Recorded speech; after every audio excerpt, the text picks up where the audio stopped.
Bible. A sacred text filled with fantastic tales of an awesome supernatural force. But what if that force wasn't God? What if it was a UFO? In Ezekiel, what was that gleaming wheel within a wheel that descended on the prophet? In the Sodom and Gomorrah of Genesis, where did the devastating fire and brimstone come from? In Exodus, what was that presence in the sky that led Moses through the desert? Were these the actions of God?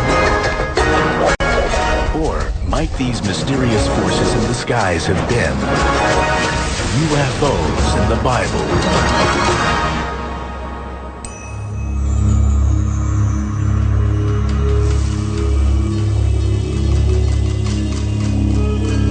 Throughout the Bible, mysterious aerial phenomena appear and alter the course of human history. To religious scholars, these stories are an infallible record of God's presence and godly events. But some modern-day researchers offer a different theory. Perhaps these stories really describe alien visitations. Is it possible that extraterrestrials have been involved in human history for thousands of years? And if so, did they have contact with the biblical people? And as you look in the Bible, there are many reports of UFOs that contact biblical people. A chariot of fire that abducts Elijah and takes him off into the sky. Elijah was one of the most revered Jewish prophets of his day. According to ufologists, the biblical account of his encounter with chariots of fire is a detailed description of what might be termed a UFO. This encounter took place as Elijah traveled along the Jordan River, accompanied by his successor, Elisha. Elijah knew his life was in danger because he had upset many powerful religious figures. Elijah called out for God to help him. There was a young man with him, Elisha, and he didn't see it. But suddenly there were a number of chariots of fire around him. Behold, a chariot of fire and horses of fire separated the two of them. And Elijah went up by a whirlwind into heaven. In the Old Testament, Elisha tells a story about being caught up or swept away by a chariot of fire, or a conveyance that was glowing brightly hot. According to this passage, Elijah was spirited up into the sky, never to be seen again by mortal man. The concept of Elijah being taken up into a chariot of fire is an abduction. Certainly modern UFOs are reported to take humans on board and take them away. So I think we've got in modern UFO reports something that could have functioned very well to carry Elijah into the sky.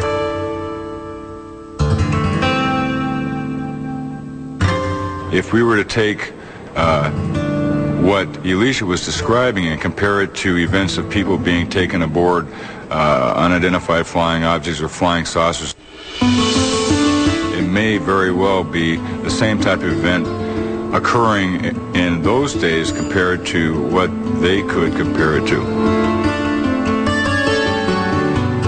What we think of as a chariot and what we think of as a flying saucer may seem worlds apart. But some contend that perhaps they aren't so different after all.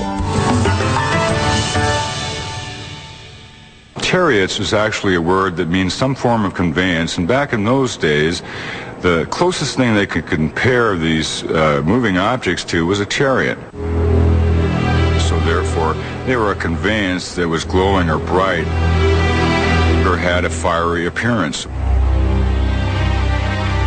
and that was probably the closest association they could make to these conveyances in the sky.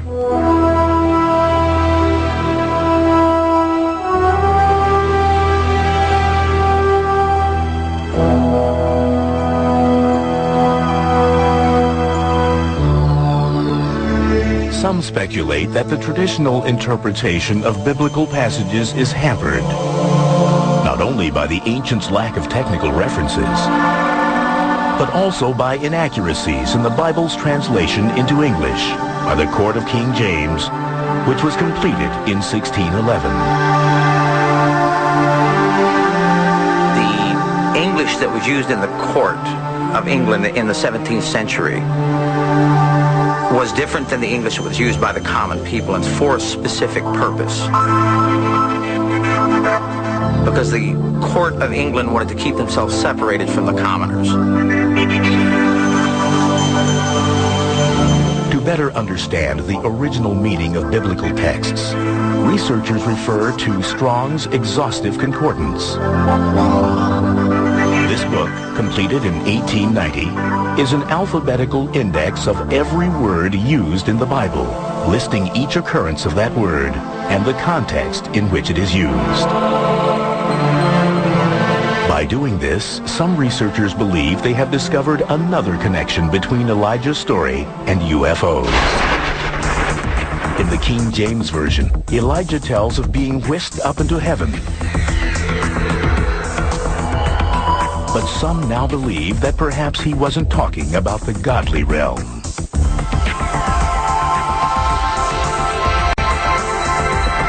When it comes to the word heaven, in the court of King James, the word heaven literally meant sky. So in the hundreds of places in the Bible that heaven is used, it actually means sky. It is never described as a place that you go to for a particular reward.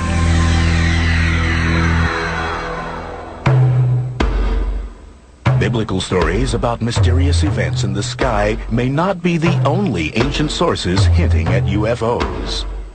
As far as the religious beliefs concerning UFOs, they're found throughout every culture. If you go into the most ancient of texts, the old Sumerian texts, they're in there, they're painted on Egyptian walls in ancient tombs.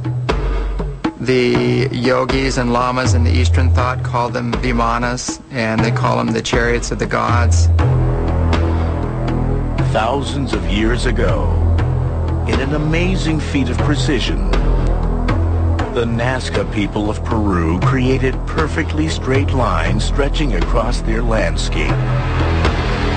A plain 37 miles long and a mile wide. Some ufologists wondered whether the design, resembling a modern airport, was used as a runway for alien spaceships. The lines intersect, forming enormous geometric shapes, and include drawings of insects, mammals, and a mysterious humanoid being, which some say resembles a man in a spacesuit. You can only see them from the sky, and so you have to wonder if these lines weren't drawn to impress beings that were flying in the skies, and therefore the cultures that drew these were trying to at least get the attention of the sky people that they knew were there. Other ancient civilizations also believed that they were visited by extraterrestrial beings. Kukulkan, a patron god of the Mayans, is said to have descended from the sky and bestowed upon them complex technological and mathematical principles.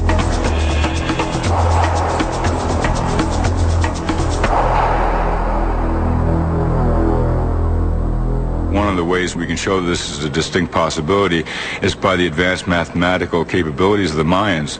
For instance, the Dresden Codex, where they're showing very advanced astronomical tables where they can chart the solar eclipses, the lunar eclipses. When you talk about the Mayans receiving knowledge from ancient gods who came from the sky, their mathematics, their astronomy, I believe that's entirely rooted in fact. because that same story is echoed everywhere. Native Americans, South American Indians, China, all the Orient, India. That story, or some version of it, that gods came from the sky and gave technology to mankind. Stories repeating over time and across cultures. Eerily similar themes that appear again and again,